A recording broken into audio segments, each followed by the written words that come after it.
omulabi waffe omulungi ali ku mukutu ogwa Farm Business Uganda. Osiibye otya gy'osinzira okubanga otulaba era gy'osinzira okubanga otugoberera ku bugazi bw'ensi eno. Mwebale nnyo nnyo nnyini ddala okubanga mutugoberera abasubscribinga ku channel yaffe. Tusanyuse nnyo okubanga tubalabako mu mbeera ezifaananako bwe zityo ku bugazi bw'ensi eno, abali mu Middle East, abali mu ggwanga lyattu Uganda ne mu nsi yonna gy'osinzira okubanga otulaba. Osobola okubanga otegeezaako akuliraanye n'omugamba nti waliwo omukutu ogw'abalimi n'abalunzi ogumanyiddwa nga Farm Business Uganda. Logo ya kitooke na mutwe gwa nte. Bw'osubscribinga ate era n'olayikinga, munnange tuba tutambulira wamu mu mbeera ezifaananyi. Mwebala balayikinga, mwebala bakomentinga, ate era mwebala tugoberera abatulaba nantiki ne mufuna amagezi byonna gye musinzira okubanga mutugobera. Wano wetuli tuli mu cabbage zaakamala zigenda weza mwezi, kubanga zasimbye onaku z'omwezi nga 3 omwezi ogw'omunaana. Sana gubadde gwaka mwenna abali mu nsi ezeeyo ewala. Ffe Uganda tubadde mu kiseera kya kyeya ng'omusana gwaka. Kyokka ate mu nsi ezammwe tetumanyi we kibadde, naye ffe gubadde musana. Kaakati eno cabbage enkuba yasobodde okubanga eteekamuuko ekire, ndowooza ennaku 2 emabega. Kwe kukulaga nti omuntu ayeetegekera akasana, enkuba alyoka asige, ku mulembe guno kiyinza okubeera ekizibu okufuna. Kyentera okubakaabira gwe ali eyo nti bw'obanga olima bizinensi totunuulira nnyo sizoni, kozesa ebiseera oba ebiro ebyo obe ng'osobola okubanga okola. Omusana gubadde gwaka omwezi mulamba era gubadde gwaka, naye mu kaseera ako tukozesezza obudde obufaananyi buti okubanga ennimiro eno efukirirwa n'okubanga enkuba weetuukidde olwaleero nga ekubyemu n'esanga ennimiro eno nga nnungi. Mmwe abali mu ggwanga lyattu Uganda, naffe abali ebweru w'eggwanga, manyi eriyo abantu abali eyo nga beetamu okulima, eriyo abantu abali eyo nga baakoowa okulima. Naye nnyongera okubanga nkutegeeza nti bw'obanga onaafuna mu kulima mu nsi yattu Uganda, terujja kwogera ku nsi ndala, banga totunuulira biro nti sizoni ninda nkuba. Ky'oba omanya nti bantu bangi abalinda enkuba, era nga ggwe bw'otunuulira enkuba tegeera nti eriyo ku kitundu kyammwe oba eyo gy'osinziira mu Uganda, okubanga otegeera nti ate eriyo abalala bakuweese ku mugongo balinga mu 100 nabo batunuulidde enkuba eno kubanga etonyabe nga basiga. N'ensonga eyo omuntu anaafuna mu kulima, kubanga bw'osimba ekirime ky'okumusana n'okifukirira kigenda okutuuka muba batono, era ebirime bibeera ku bbeeyi. Tugeze nga ennyaanya, tugeze nga cabbage n'ebirime ebirala by'osobola okubanga ofukirira. Omuntu afukirira ku musana kyanguwa mangu okufuna akatale, ate era n'asinga n'omuntu oyo abadde nga teyeetegekedde sizoni oba teyeetegekedde mu kaseera ako. Tugeze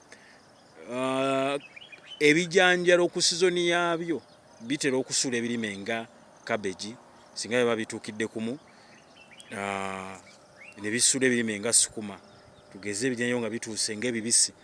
Naye ate wano we twogerera nti abantu abasinga bali mu kuteekateeka bulime, abantu abasinga bali mu kubanga bateekateeka balima, abamu bagenda tandika osiga.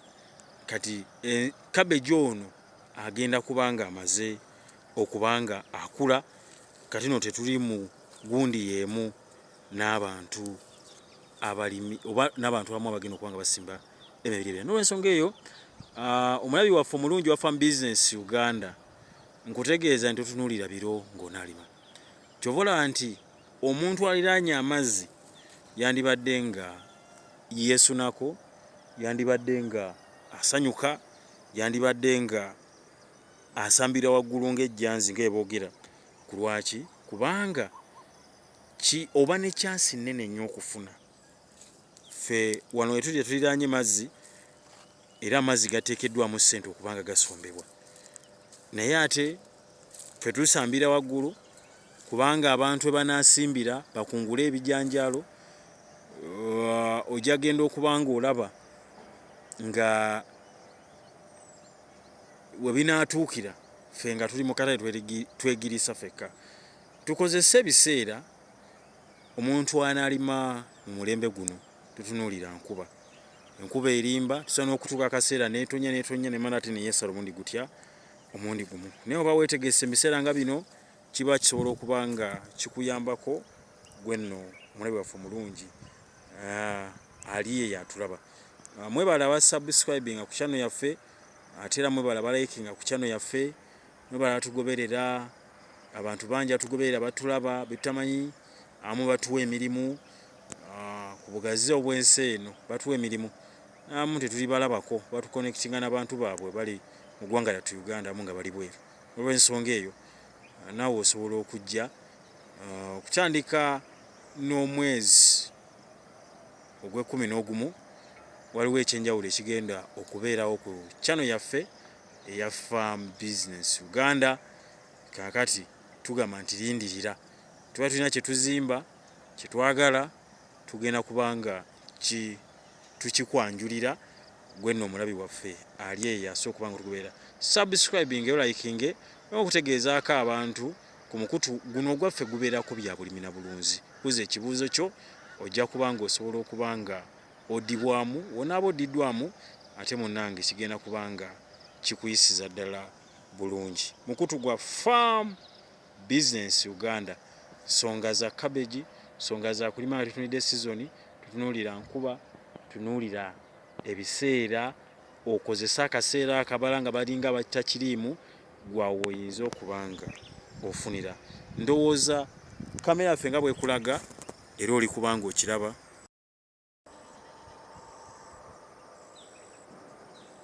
Bw'oba olina ettaka neweziba fuuti 5 ku 100 osobola okubaako kyozikoleramu. Abamu muli eyo ebweru w'eggwanga mulina amataka muguze zipoloti muzitaddeko zimezemu muddo, naye ate osobola okubaako kyokola n'oba nga osobola okukozesa poloti eyo entono wadde fuuti 5 ku 100 n'ozirima. Ku fuuti 5 ku 100 yeso ogendako ennyaanya n'ofuna ssente oba ofunye abantu abalungi. Fuuti 5 ku 100 osobola cabbage, green pepper nandi kino ebirime ebirala n'oba nga basobola okunogamu akasente. Amu muva eno nga mulese abaana bammwe, sente zisobola okuyambako okulabirira abaana. Cabbage ono gwola ebikolo biri mu 200 plus, ebikolo line ziri 60, ka line 60 nga bw'oli okuba nga oziraba ebikolo biri mu 20,000 munnange.